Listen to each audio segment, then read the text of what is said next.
Hey guys, welcome back to In the Kitchen. I'm Alex. Right over here is Aloncio. What's up, guys? So let's go ahead and get started on today's topics. Right to it, huh? Yeah. So today's gonna be a little bit different. We don't have James here again for the second week. But wedding stuff's happening, so it's all good. Congratulations. Yeah, once again. So we're gonna go ahead and talk about today's this week's fights in the NFL. We had a couple fights. Yeah, we had a couple fights. We had some good fights, man. I mean, you saw them. Yeah, dude. Yeah. Well, finally got Alex to watch a little football. You would think, yeah, that's for sure. I'd be watching every now and then, but to me, it's a lot more entertaining when there's, who doesn't like to watch a fight? You know what I mean? That's true. Like Max Kellerman said on that one show once, you're always going to want to watch a street fight over any other street. Exactly. Sporting event. There you go. Like. Okay, so the first fight. The first fight we know of is the AJ Green and Jalen Ramsey fight. Yeah. Okay. Let's back it up. Yeah, let's back that up real quick. Okay. So the play's kind of over and he shoves him. And then he chokes hold him, punched the helmet, missed the second punch. Chokes holds him again. Boom! And then gets tackled like upside down. Helmet straight in the crotch. If that's not a fight, I don't know what is, bro. The homeboy choked hold him like. Okay, and then he got hit in the crotch so hard. Did you see that? He got tackled in the crotch. Okay. Yeah, dude. What do you think he said that made him feel? Because they were trash talking. I'm pretty much that's all it was. I'm pretty sure it wasn't just the shove that triggered him that much. They've been trash talking. They were trash talking. According to what the commentators were saying and what we heard afterwards, they were trash talking the whole game. But what do you think? You might have gotten a little bit too personal. What would trigger you like that? Because to you were saying before the show, these are two grown men at their jobs. Yeah, I feel like with me. Like, okay, so like, let's just say I'm a football player, which I'm not, but let's just say I am. If I'm a football player and somebody pushes me and I'm thinking about, all these things that could possibly happen to me, I don't think I would get triggered as much as if I were to get pushed. I get it. Like maybe I was like, hanging out with my friends and then I get pushed. That's a different story. But if I'm at work is pretty much what it is, right? Like I'm at work. So if I'm at work and I get pushed, I might try to just like rub that off. But there could have been like trash talk that could have been happening. He could have said something a little bit too personal, which could have rubbed me the wrong way. And like even if you're at work sometimes, like you're also not gonna let someone just like walk all over you and stuff like that. So yeah, I guess it depends. It's a little different than our regular jobs at work. It's a little bit different. We can't just go around pushing everybody. Yeah, you can't be doing that. Yeah, but so we did. That wasn't the only fight, guys. There was two other ones. Here goes the second one. We got between the Buccaneers and the Saints. It was at a blowout late in the fourth quarter. The cameras didn't initially catch it. What was it? A 220 here. Oh yeah, 220. So here comes Jameis. Like he got kicked out because he's got an injured shoulder. Look, there he is, and pokes in the back of the helmet. Here comes, boom! Mike Evans lays him out, and then there goes some other Saints guy. But okay, so same thing I feel with this. Like who is this dude? Like well, pointing at him and stuff. Like, oh. Are you a child? Are you a child? He did come out, I think he said it today. I'm not sure if it was Twitter or Instagram but he came out publicly and he apologized for instigating the incident. I don't think he wouldn't apologize if Mike Evans didn't get suspended. No, of course not. But it's because Mike Evans got suspended. It's like my bro got my back, so I'm gonna have to say something at least. Yeah. Well, it's because Jameis Winston cost his friend a paycheck. That's what happened. Dude. So he had to do it. Yeah, that was dirty. But to me, that was dirty. I was also saying, it was super dirty. But like I was also saying, like how, it's kind of like, you're gonna want to defend your boys, like, you know, if you feel like they're, because like, did he see what was going on? Like, do you know if he saw what was going on? Like, when, like he was like, because all he probably saw was like the push or something. He like probably that. saw the push. You know what I mean? And like that was like instinct. Like, oh no, somebody's messing with my but even if my you saw teammate. the push, but for you to react that way, it's like, super aggressive. But I feel it. He just shoved him. He didn't even have to take a step back. He took half a step backwards. He was like, "I'm ready for this." And he launched it. Like, I get it. I mean, I think they came into the league at the same time. Mike Evans came into the league a year before. Basically, they've clicked since they came in. Yeah. And it's your quarterback. And he also got hurt that game already. And I get that much. But I don't understand the reaction. If you came up to him and stopped and got all up in his face. Said, "What's up?" Like, said, "What's up?" Like, I get that, you know? Like, hey, watch yourself. But taking a cheap shot like But that. taking a cheap shot, like, he's got your back completely to him, and he's just talking. They're just talking trash, like everybody does. Yeah. And you lay him out, like, nah. Could have affected him. They don't sit. Definitely, I agree with the suspension on him. Yeah, for sure. He was the only one that got a suspension this week, right? Yeah, I mean, well, this last fight here that we got, it was pretty soft. I mean, we got the 49ers versus the Cardinals. See, this is the one that I feel like shouldn't have gone as intense as it did. Yeah.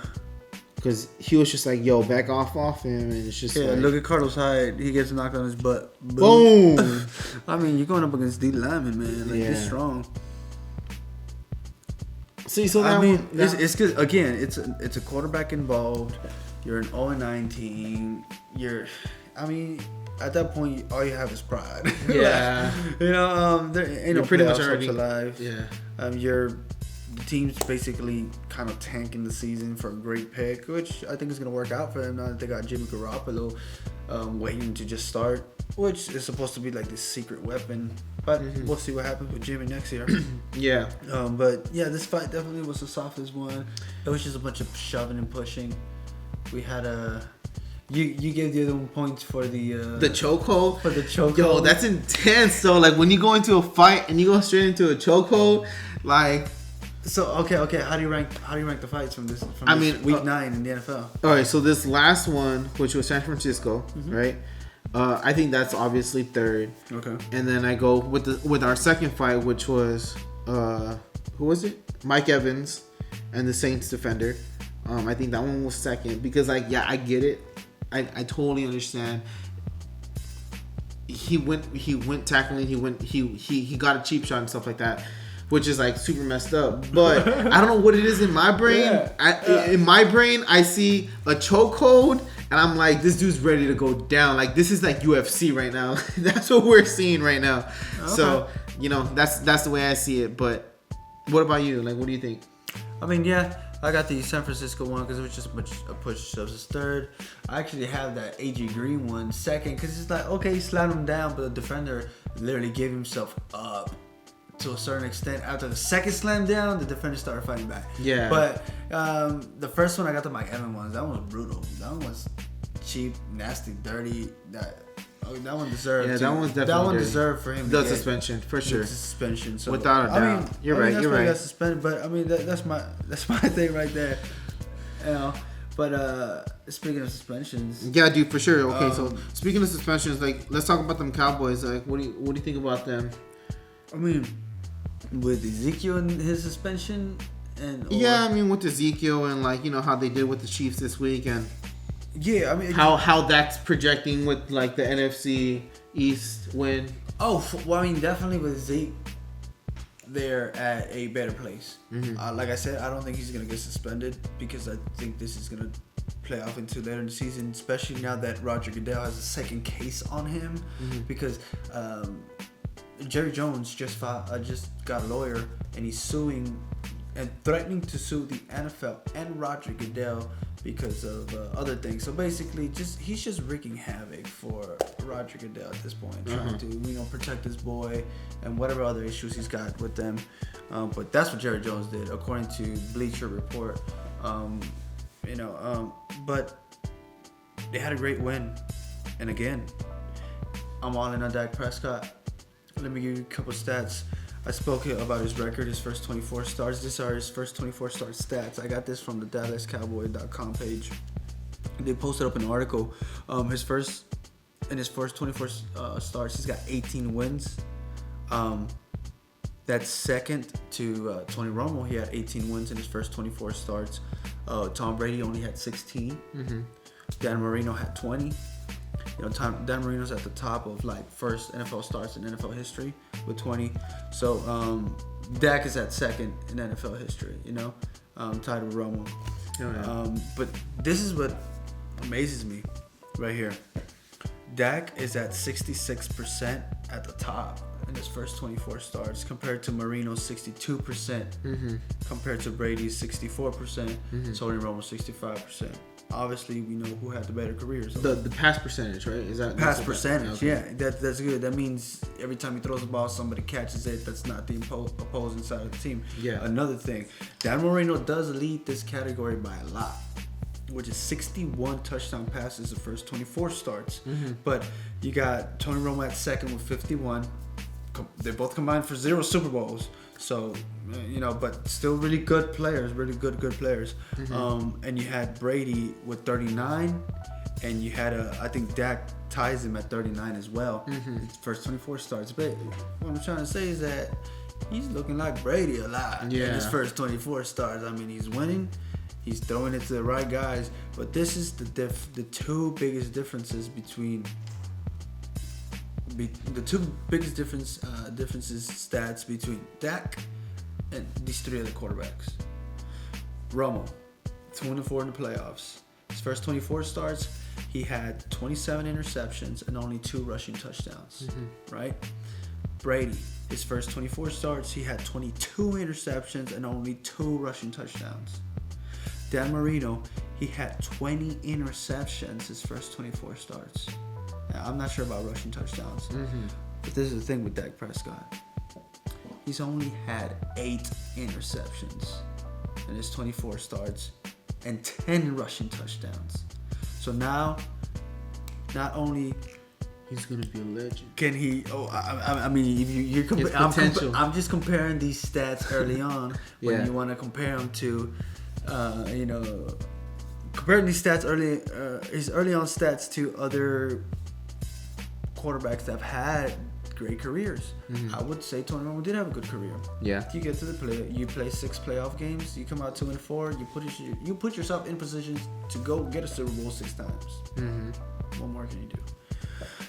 Brady, 5 Super Bowl wins, 7 Super Bowl appearances.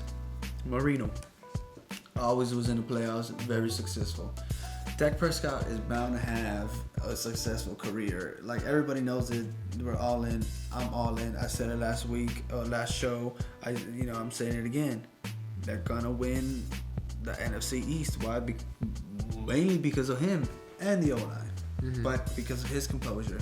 Because you can have a quarterback that can chill back there in the pocket all day, but if he can't make the throw, he can't make the throw. Yeah. And Dak makes the throw. And not to the other team. Only 8 picks, dude. His first 24 starts. Like the least picks of any 24 starts ever. Yeah. But it's crazy, man. I'm really digging it. I'm really loving it. He's doing really well. They're on a 3-game win streak. They just beat a promising Chiefs team with a leading rusher in Kareem Hunt. Travis Kelce, the best tight end this season by far. Like the only tight end that's out there. Gronk is out there doing his thing, but he gets hurt, not hurt. He comes in, whatever. They have a good record too. And then, I guess the next best thing is Jason Witten, but the only great thing about him is Mr. Reliable. Okay, so we know that Dak Prescott is obviously, he's doing great for the team and he's succeeding in the team.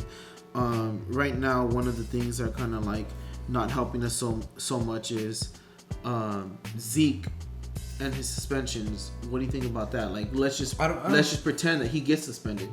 How do the Cowboys move forward without him being in it? The Cowboys have a veteran running back personnel. And they have, I'm not sure if he's a rookie or a second-year guy as the 3rd running back, 4th. So we don't need Zeke, is what you're pretty much saying. Zeke is a very, A+ player, man. He's your once in a couple years type of player. Yeah. I mean, I guess not, according to Kareem Hunt and DeMarco Murray and, these other guys have had success recently. Jay Ajayi with Philadelphia now, 65 yards, a touchdown, whatever. Mm-hmm. This past week, Jay Ajayi. But Ezekiel Elliott, I feel, stands out from all of those guys. Definitely. Why? Because, Kareem Hunt's having a great rookie season. Zeke already did that, and he's doing it again this year. Mm-hmm. Jay Ajayi has been on and off, been getting into trouble, but not getting into trouble. Either way, Zeke getting into trouble still stays consistent on the field. Ezekiel Elliott is a different player that the Cowboys would definitely benefit more from having him. As opposed to relying on Darren McFadden, a little older guy, Alfred Morris, a guy that's proven himself in the league, but he didn't make a splash his first year the way Ezekiel did. And there's always going to be that they're going to have on them, that when they don't have Zeke is, you don't have his talents on the field, of course, right? Obviously. So, but I feel the level of production with these that the O-line can do, and now that we know these receivers can perform, we got Terrence Williams 140 yards, and then Dez. I feel Dez, just do your thing, keep being the distraction you are. But what I mean is, defense focuses on him, while we know what Cole Beasley can do. We know what Terrence Williams can do. We know what Jason Witten can do. And we know Bryce Butler can go get up there, get those balls as well. Basically, the Cowboys have a good receiving core. They have a good O-line. They have a good quarterback. The running game is probably the legs of this team. But the backbone is the O-line. Yeah. As long as the backbone is there, this team has a chance. So with that being said, you think you're still confident in if they lose Zeke for the next 6 games? Well, let's just say that. Let's say they lose at one point Zeke during the season. If let's just say at one point they lose Zeke, do you think they'll still win the NFC East? Even if they lose, they still have a chance. They still have a chance. They still have a chance. The reason being is because of Dak Prescott. Yeah. I just gave you the stats. You've seen what he can do. Yeah.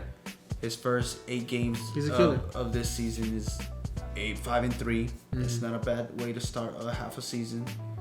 Last whole season he went 13-3. One of those losses came because he got benched in the first quarter because they didn't need to win anymore. They already had the first place seed or second, whatever it was.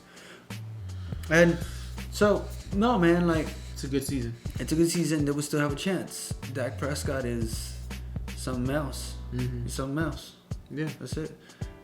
Maybe not an MVP this year, but if he develops a run, if he only loses one more game for the rest of the season, I don't understand why you can't put him in the MVP conversation.